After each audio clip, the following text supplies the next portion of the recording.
Sejam bem-vindos à série Memória da Rabeca Brasileira, agora em versão podcast, graças ao patrocínio da Lei Aldir Blanc, Fundação José Augusto, Governo do Rio Grande do Norte, Ministério da Cultura, Ministério do Turismo e Governo Federal.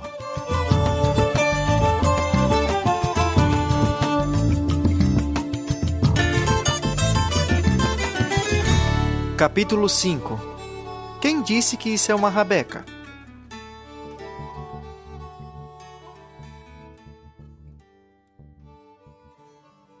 Para descobrirmos por que importa e a quem importa saber ou definir o que é uma rabeca, precisamos considerar uma breve história do interesse pelo popular no Brasil, especialmente na virada do século XIX para o século XX. Esse é o período em que se identifica uma geração importante de pesquisadores da cultura brasileira, desde o pioneirismo de Silvio Romero, em Pernambuco e Rio de Janeiro, por exemplo. De lá para cá, podemos destacar outras obras, como as de Mário de Andrade e Câmara Cascudo.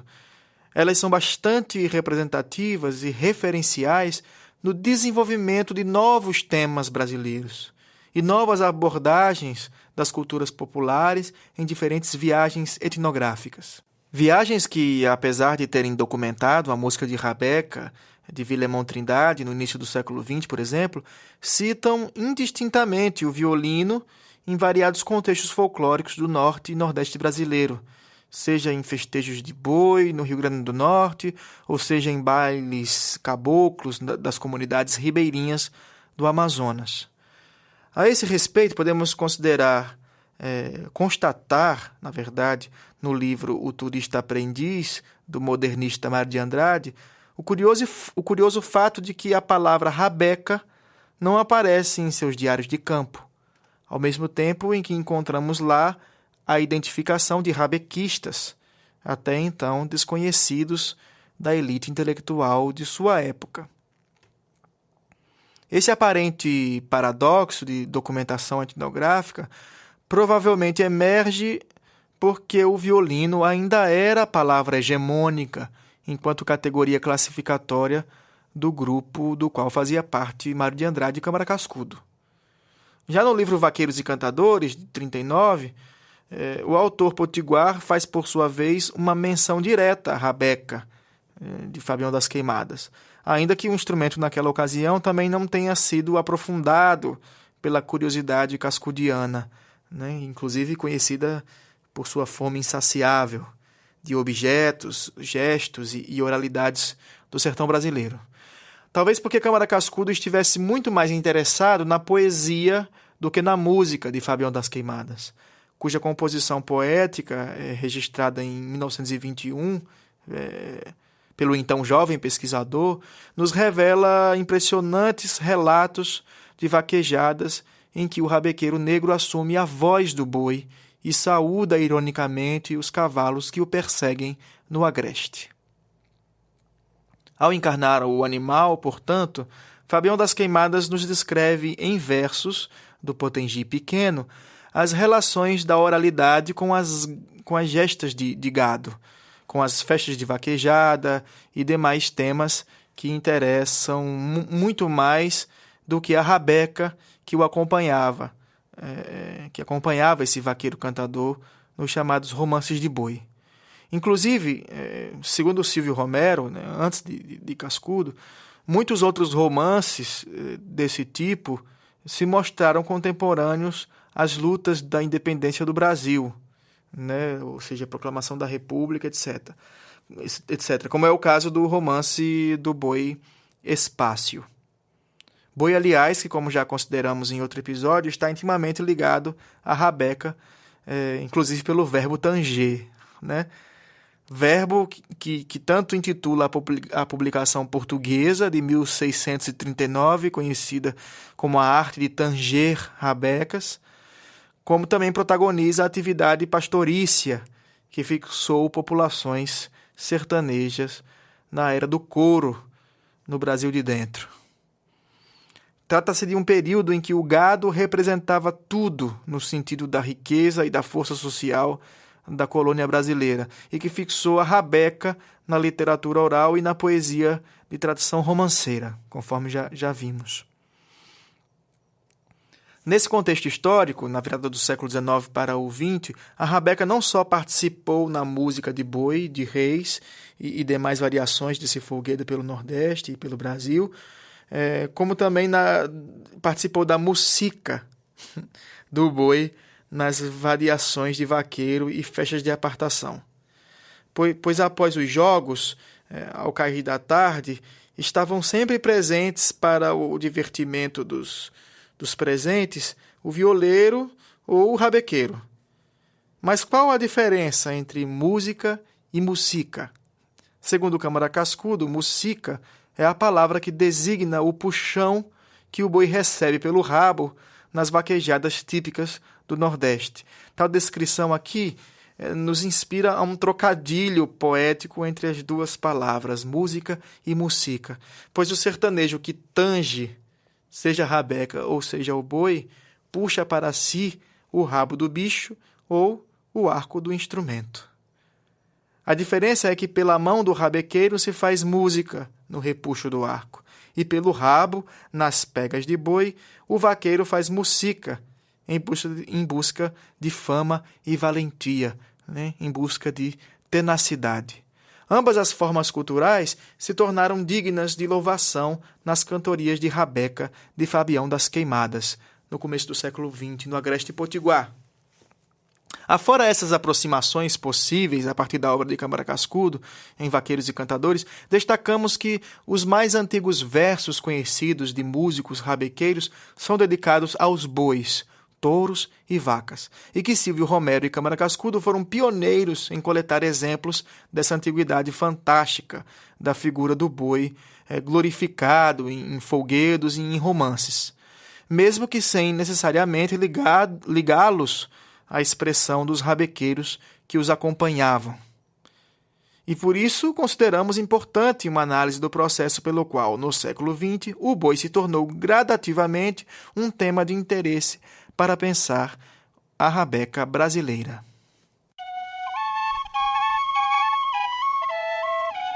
Saudações, minha gente!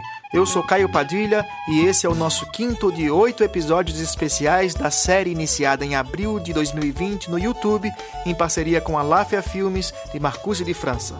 Lá, nós entrevistamos, em transmissões mensais e ao vivo, mais de 30 especialistas, totalizando mais de 20 horas de conteúdo sobre música de rabeca no Brasil. A trilha e o texto original deste episódio podcast é de minha autoria e tem trabalhos técnicos e edição de áudio de Rafael Gomes.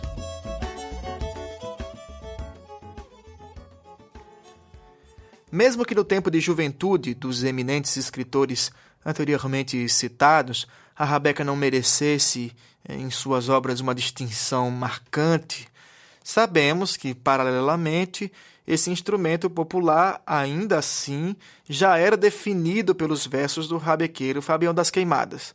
No início do século XX, este romanceiro cantador apresentava sua rabeca na região do Agreste do Rio Grande do Norte de um modo bastante peculiar, com os seguintes dizeres: minha rabequinha é meus pés e minha mão, é meu roçado de milho, minha planta de feijão, minha criação de gado, minha safra de algodão. Tal elaboração poética nos parece reveladora da complexidade antropológica em que a rabeca se insere enquanto objeto na cultura nativa da época, pois em suas apresentações andarilhas, Fabião evidenciava a relação de seu instrumento não apenas com a música e a poesia, mas com seu corpo, sua subsistência, as plantas e o gado que o rodeava. Ou seja, a música de rabeca pode ser percebida como uma linguagem viva de um certo contexto histórico-geográfico, o que nos remete a uma dimensão cultural da geografia bastante importante, que aponta caminhos para a compreensão de uma performatividade da rabeca que parte do corpo, cujo gesto musical fixa um território na existência do músico, cantador, e na paisagem sonora que ele produz, e que se insere, na medida em que seu corpo é o corpo do ser no território. Como se os sons e as músicas de Rabeca atuassem como motivadores existenciais, intrinsecamente conectados aos processos de territorializações, enraizamentos identitários e migrações das populações e do gado extensivo tão presente na tradição romanceira de Fabião das Queimadas. Aliás, como já abordamos em outro episódio, fica patente nesses versos a forte relação que a rabeca brasileira tem com a figura do boi, tanto nas danças dramáticas quanto na chamada literatura oral, que tanto interessou a Câmara Cascudo desde as primeiras décadas do século XX.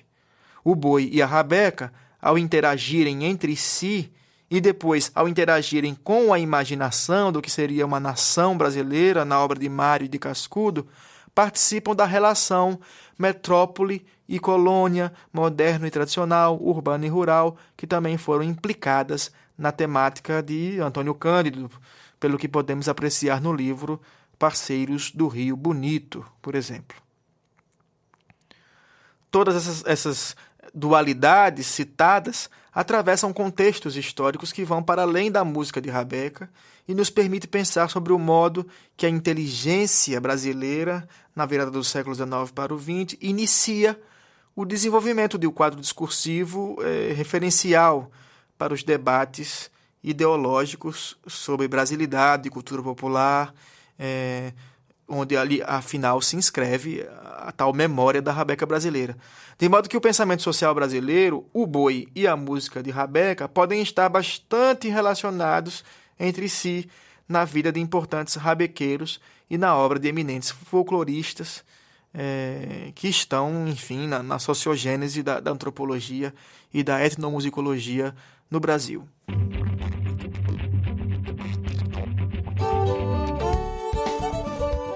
Como já abordamos em outro episódio, o século XX também foi marcado pelo embate entre a ciência do folclore e as ciências sociais nas principais universidades brasileiras.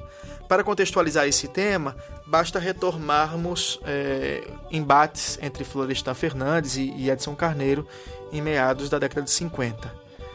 Entretanto, digamos que sobreviveram dessa disputa de rumos na ciência alguns diversos interesses intelectuais sobre música, literatura e sociedade dentro do pensamento social brasileiro, que antes não eram legitimados nas universidades, seja nas aulas da Dina Dreyfus, né, de seu esposo, ou de seu esposo, Lévi-Strauss, que inspirariam estudos de estrutura e gramática das canções populares, seja na obra de Antônio Cândido de Melo, interessado na cultura caipira e literatura brasileira, e mesmo nos interesses mais ecléticos sobre músicas e danças populares de Câmara Cascudo e Mário de Andrade.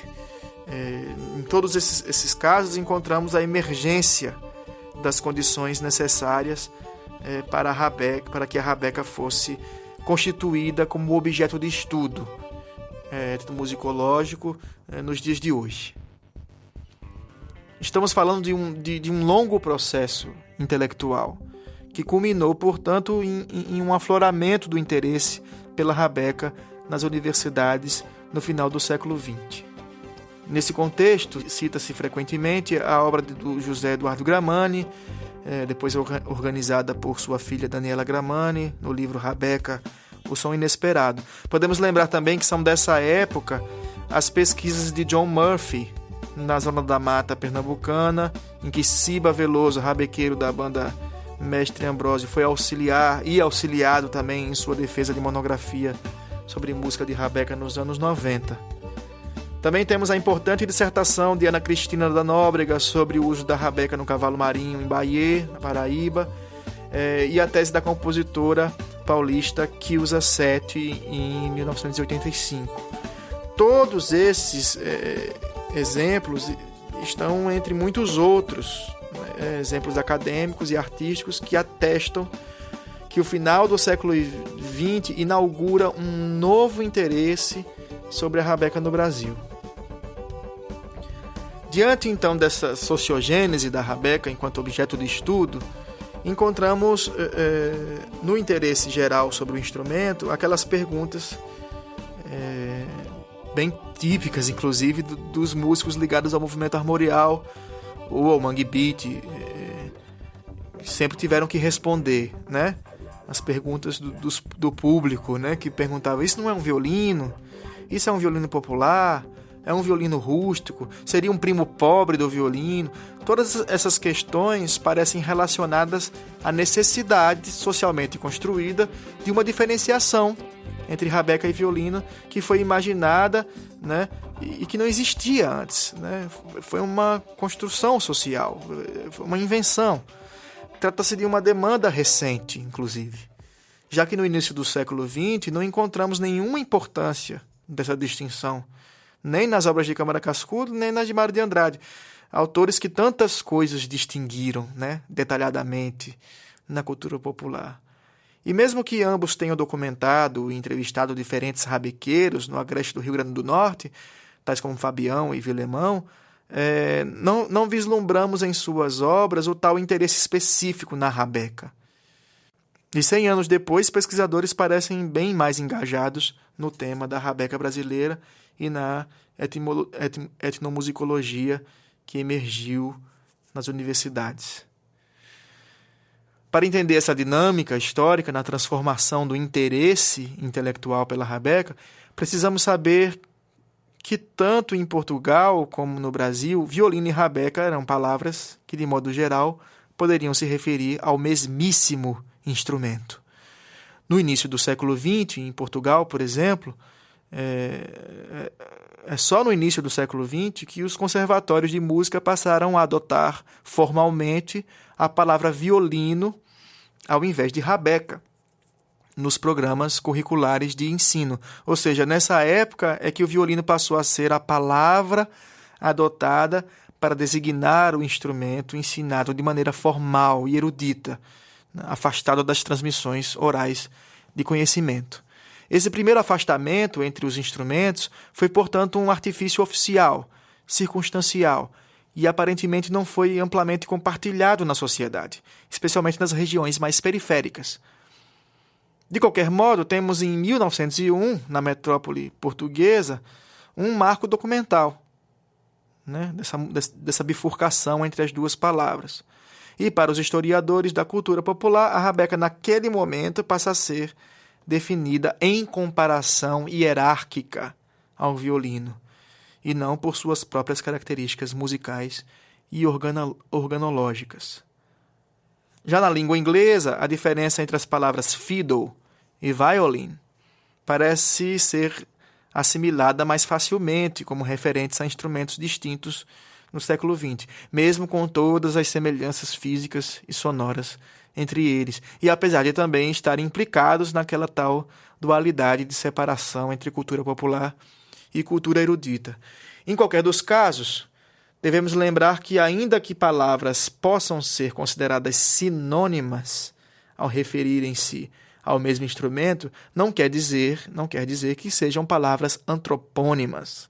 Ou seja, não é suficiente dizer que cada um desses nomes se referem ao mesmo instrumento, pois o que está em jogo aqui não é apenas uma questão de nomenclatura para dicionários de música, mas uma questão de cosmologias diferenciadas em cada categorização, de modo que o rabequeiro e o violinista, ao definirem seus instrumentos, aderem a essas diferentes cosmologias, ainda que de maneira inconsciente ou ingênua, né, em alguns casos. Do ponto de vista antropológico, os nomes devem ser considerados em suas influências históricas, políticas e ou religiosas. Por essa perspectiva, a palavra rabeca ou a palavra violino estão atravessadas por motivações de poder, motivações de identidade, de territorialidade. E são essas motivações que levam pessoas a escolherem o uso de uma ou outra designação em diferentes contextos. Os nomes não se referem apenas às particularidades físicas e sonoras de cada um desses instrumentos, né? Eles também ressaltam suas qualidades simbólicas na cultura em que se inserem. Os nomes referem-se até mesmo às profissões que podem ser tão diferentes quanto as de um rabequeiro e de um violinista no Brasil. Sem falar que diferentes nomes perpetuam diferentes tradições e diferentes familiaridades de repertórios, linguagens e técnicas musicais do violino ou da rabeca.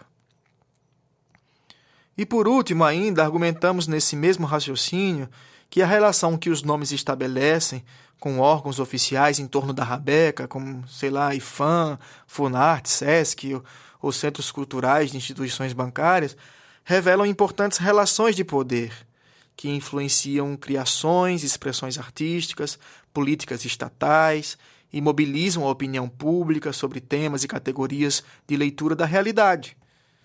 Assim, ao serem adotados pela imprensa e meios de comunicação em massa, por exemplo, a palavra rabeca, a palavra violino, são nomes que também caracterizam influências de moda e de tendências sociais distintas, implicadas na cultura.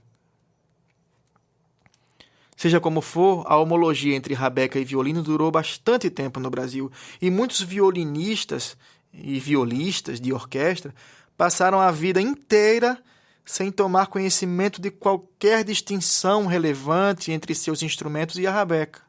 Porém, após uma primeira aproximação, uma aproximação qualquer entre rabequeiros tradicionais e violinistas de concerto sinfônico, emerge uma percepção de que os repertórios são bastante diferentes e que a sonoridade de cada um desses instrumentos tem um sotaque próprio, que pode ser percebido até mesmo por ouvintes leigos em música.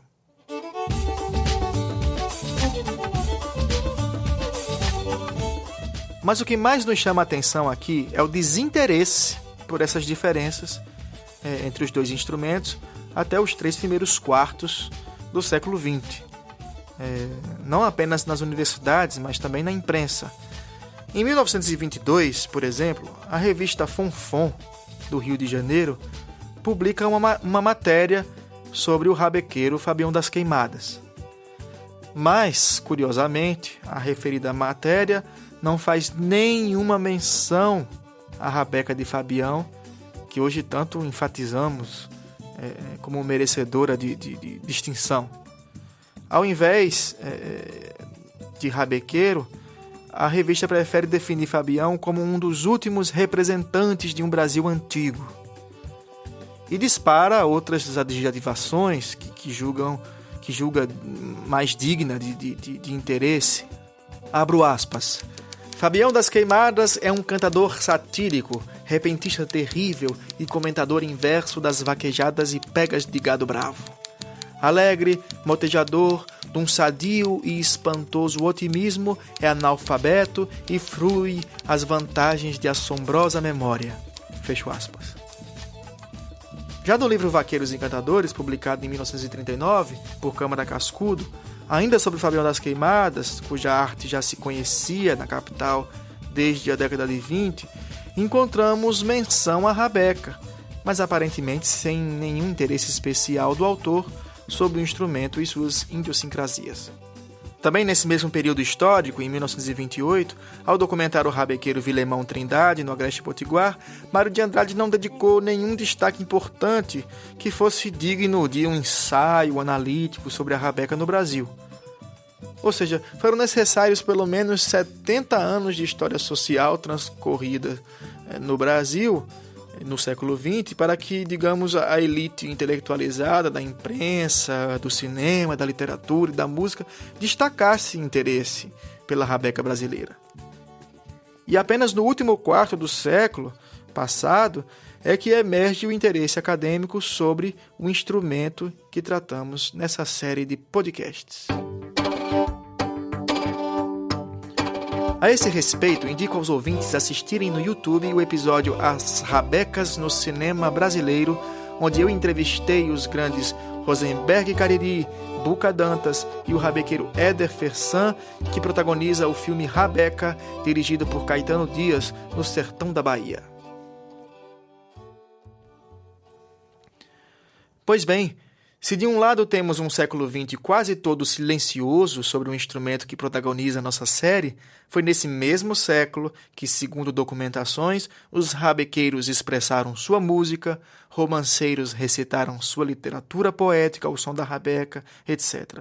Foi o século em que Cego Aderaldo Rabequeiro promoveu a exibição de cinema em lombo de jumento, enquanto que a literatura de cordel divulgou as notícias dos mais afamados rabequistas do Brasil. Ou seja, temos aí duas histórias paralelas para serem contadas sobre o processo cultural que levou a rabeca a se tornar tema da elite intelectual brasileira e se tornar objeto de interesse musical para artistas contemporâneos.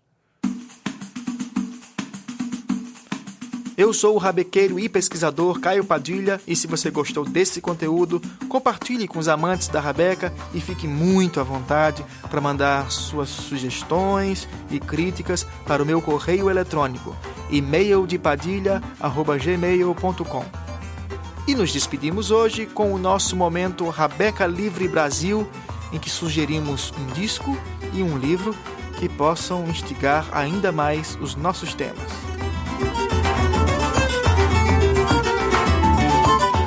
Hoje eu vou indicar para vocês o disco de 1997 do duo Bem Temperado, que era formado por José Gramani e Patrícia Gatti, chamado Mexericos da Rabeca.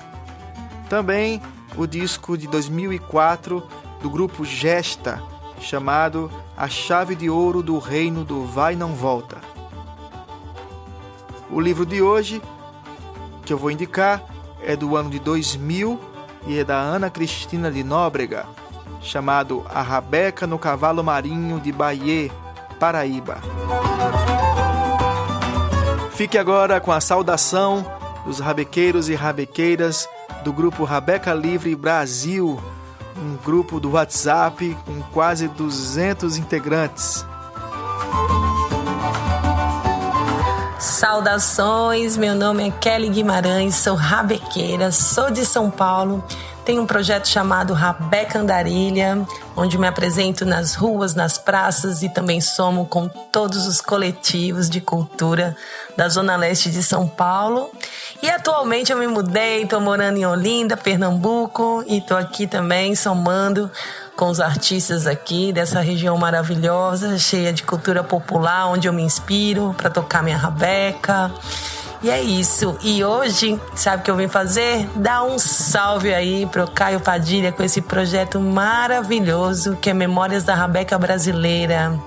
Muita gratidão aí por esse trabalho lindo.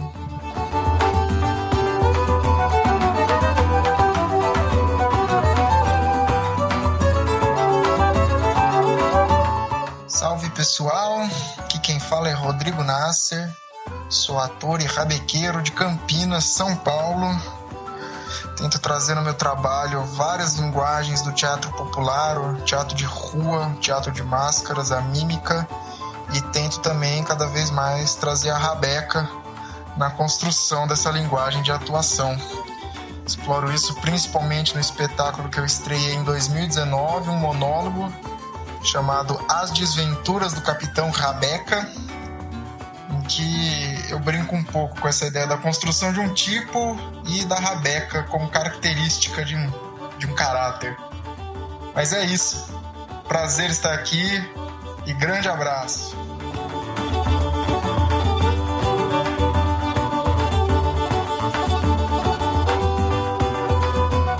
Pessoal, salve. Meu nome é Alício Amaral, sou rabequeiro, dançarino, ator, fundador da companhia Mundo Rodar, de São Paulo, juntamente com minha parceira Juliana Pardo. Desenvolvo um trabalho sobre as rabecas brasileiras há mais de 25 anos. Na nossa trajetória, nós criamos um espetáculo em homenagem aos rabequeiros e rabequeiras, aos mestres e a esse instrumento, que é o Memórias da Rabeca. O espetáculo estreou em 2017 no Sesc Pompeia e segue a todo vapor aí. Esse ano a gente tem novidades, um projeto também sobre a pesquisa nossa amazônica, chamado Rabeca da Terceira Margem. É isso aí, um grande abraço para todos e parabéns e vida longa ao Memórias da Rabeca Brasileira. Um abraço.